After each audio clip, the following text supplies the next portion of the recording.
बिस्मिल्लाहिर्रहमानिर्रहीम। अस्सलाम वालेकुम। मैं हूँ आयशा और वेलकम करती हूँ आपको अपने यूट्यूब चैनल आयशा की किचन में। आज जो मैं आपके साथ पराठे की रेसिपी शेयर कर रही हूँ, खस्ता करारे और मज़ेदार से बाज़ार जैसे आज हम मुगलई पराठे की रेसिपी शेयर करेंगे, जिसमें मैंने चिकन के साथ अंडे का टच भी दिया है। बहुत ही डिलीशियस बनते हैं। आप इसे बच्चों के लंच बॉक्स में भी दे सकते हैं। आप इसे नाश्ते में या फिर डिनर या लंच में भी बना सकते हैं। बहुत ही डिलीशियस और बहुत ही मज़ेदार बनते हैं।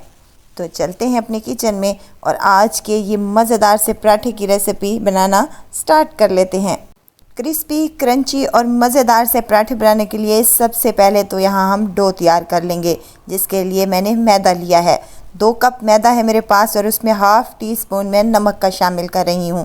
नमक आप अपने टेस्ट के मुताबिक डाल सकते हैं। इसमें और कुछ भी नहीं डालना, मिक्स कर लें और थोड़ा थोड़ा पानी करके डालते जाएं और इसकी एक डो तैयार कर लें। जैसे हम रोज़मर्रा रोटी पकाते हैं उसी तरह बिल्कुल हमने इसकी डो तैयार करनी है, सॉफ्ट सी। आटे को यहाँ पर हमने अच्छे तरीके से गूंद लिया है। 1 चम्मच कुकिंग ऑयल या फिर घी इसमें शामिल करेंगे और अच्छे से मिक्स करके इसको साइड पर रख देंगे। काउंटर पर ही 10 मिनट के लिए इसको रेस्ट देंगे, जब तक हम यहाँ पर मज़ेदार सी चटपटी सी चिकन तैयार कर लेते हैं। यहाँ बोनलेस चिकन है मेरे पास, तकरीबन 250 ग्राम के करीब, यानी कि 1 पाव के लगभग। इसमें नमक शामिल करने लगी हूँ हाफ़ टी स्पून इसमें खुश्क धनिया जाएगा।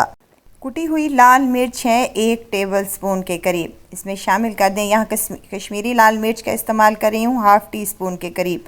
हल्दी जाएगी इसमें हाफ़ टी स्पून। यहाँ लहसुन और अदरक का पाउडर है मेरे पास, नहीं है तो पेस्ट भी शामिल कर सकते हैं। यहाँ काली मिर्च और सफ़ेद मिर्च का पाउडर है मेरे पास हाफ़ टी स्पून, ये भी इसी में शामिल कर दें। सफ़ेद ज़ीरा साबित ही शामिल कर रही हूँ, आप चाहें तो कूट कर भी डाल सकते हैं। ये तिक्का मसाला है, किसी भी अच्छे ब्रांड का ले लें। हाफ़ टी स्पून इसमें शामिल किया है। लेमन जूस है 1 चम्मच के करीब और सोया सॉस है 1 चम्मच के करीब, ये भी इसमें शामिल कर दें। और 2 चम्मच कुकिंग ऑयल शामिल करना है। इन तमाम चीज़ों को अच्छे तरीके से मिक्स कर लें, यानी कि चिकन को हमने मैरिनेट करना है। अब आपकी मर्ज़ी पे डिपेंड करना है कि आपने इसको कितनी टाइम के लिए रेस्ट देना है। मैं फटाफट से बना रही हूँ, अगर आपके पास टाइम है तो आप इसको 20 मिनट के लिए छोड़ भी सकते हैं। फ्लेम को मैंने यहाँ पर ऑन कर दिया है और इसमें मुसलसल चम्मच हिलाते हुए इसको अच्छे से फ्राई कर लेना है, ताकि चिकन का जो कलर है वो चेंज हो जाए और मिसाले अच्छे से भून जाएं। तो इसमें मैं गलाने के लिए पानी शामिल कर रही हूँ। मैंने यहाँ पर 1 गिलास पानी शामिल किया है। आप अपने चिकन की रिक्वायरमेंट के मुताबिक जितना चिकन गल सके उस हिसाब से पानी कम या ज़्यादा कर सकते हैं। पानी खुश्क हो चुका है। अब इसको मैशर की मदद से हमने मैश कर लेना है चिकन को गरम गरम ही मैश करना है। अब अगर आप चाहें तो इसको चॉपर में भी मैश कर सकते हैं। यहाँ एक बाउल ले लिया है मैंने और उसमें शामिल करने लगी हूँ 4 अदद अंडे।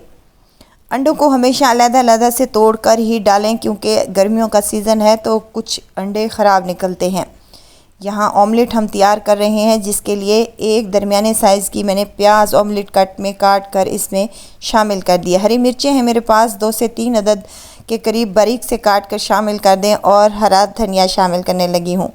नमक शामिल किया है हाफ़ टी स्पून, या आप अपने टेस्ट के मुताबिक नमक कम या ज़्यादा कर सकते हैं। हाफ़ टी स्पून ही जाएगी इसमें काली मिर्च का पाउडर। बस जी, इन तमाम चीज़ों को अच्छे तरीके से मिक्स करके हमारा ऑमलेट का मिक्सचर तैयार हो चुका है। हमने चिकन में बहुत अच्छे तरीके से स्पाइसेस का इस्तेमाल किया है, तो इसलिए अंडे को हमने लाइट ही रखा है। इस स्टेज पर अगर आपको वीडियो ज़रा सी भी अच्छी लग रही है तो लाइक करें, सब्सक्राइब करें और साथ में बेल आइकन के बटन को भी ज़रूर प्रेस कर दिया करें, ताकि मेरी हर नई आने वाली वीडियो आप तक पहुंचती रहे। अब हमने यहाँ पर पैन में 2 से 3 टेबल स्पून ऑयल के शामिल किए हैं और ऑमलेट का जो हमने मिक्सचर बना कर रखा था वो इसमें शामिल कर दें और इसको अच्छे तरीके से पका लें। साइड पर रख दें इसको, ताकि ये भी हल्का सा ठंडा हो जाए और जब हम अपने पराठे में ऑमलेट और चिकन शामिल करने लगे तो वो ठंडी होनी चाहिए। आटे की तरफ आ जाते हैं। आटा हमारा अच्छे से सेट हो चुका है। एक मीडियम साइज़ का पेड़ा हम यहाँ पर निकाल लेंगे और बाकी आटे को ढाँप कर रख देंगे। ये देखें, कुछ इस तरीके से मैंने यहाँ पर पेड़ा तैयार कर लिया है। अब यहाँ बेलन पर थोड़ा सा हमने ऑयल लगाना है और इस पेड़े को रख कर पहले तो हाथ की मदद से अच्छे से फैला लेना है। उसके बाद हमने बेलन पर थोड़ा सा ऑयल लगा लेना है और इसको बारीक सा बेल लेना है। हमें बारीक सी रोटी चाहिए, कुछ इस तरीके से। अब यहाँ आमलेट का एक टुकड़ा हमने रख देना है और ऊपर से हमने श्रेड किया हुआ चिकन शामिल कर देना है। यहाँ अगर आपके पास मोज़रेला चीज़ वगैरह है तो वो भी आप इस पर यूज़ कर सकते हैं, बच्चों को बहुत ही पसंद आएगी। वरना एज़ इट इज़ भी ये पराठा बहुत ही डिलीशियस लगता है और बहुत ही मज़े का लगता है।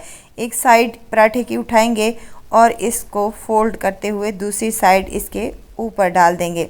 अब कोनों से पकड़कर भी इसको हम फोल्ड करते हुए एक पराठे की शेप दे देंगे, कुछ इस तरीके से। हमने हल्का सा इसको फिर से दोबारा से हल्के हाथों से बेल लिया है। अब हमने इसको फ्राई करना है। मुगलई पराठा हमारा फ्राई होगा तभी ये क्रिस्पी और क्रंची बनेगा। ऑयल को पहले ही मैंने गरम करने के लिए रख दिया था। एहतियात के साथ आपने इसमें ऑयल में पराठे को शामिल करना है। साइड को चेंज करते हुए हमने इस पर कलर आने तक इसको अच्छे से फ्राई कर लेना है। बहुत ही मज़ेदार, बहुत ही डिलीशियस, खस्ता और करारे से हमारे ये पराठे बनकर तैयार होंगे इंशाल्लाह। कलर माशाल्लाह से आ चुका है एक पराठे का। ये देखें कितना बेहतरीन सा हमारा लग रहा है। बहुत ही खस्ता और क्रिस्पी से ये पराठे आज हमने अपने किचन में बनाए हैं। आई होप कि आपको मेरी ये आज की रेसिपी ज़रूर पसंद आई होगी। रेसिपी पसंद आए तो लाइक कर दीजिए और आयशा की किचन को सब्सक्राइब भी कर दीजिए। आप लोगों का बेहद शुक्रिया। ज़रूर ट्राई कीजिएगा। बच्चों का लंच बॉक्स हो या फिर आप ब्रेकफास्ट में या आप लंच या डिनर में भी बना सकते हैं। बहुत ही डिलीशियस और बहुत ही मज़ेदार बनते हैं। एक दफ़ा तो इन मुगलाई पराठों को ज़रूर ट्राई कीजिएगा और दुआओं में मुझे ज़रूर याद रखिएगा। खुश रहें, खुशियाँ बांटें। इजाज़त चाहती हूँ, फिर आऊँगी इंशाल्लाह नई और मज़ेदार सी चटपटी रेसिपी के साथ। आयशा को दीजिए इजाज़त। अपना बहुत सारा ख्याल रखिएगा। दुआओं में मुझे याद रखिएगा। अल्लाह हाफ़िज़।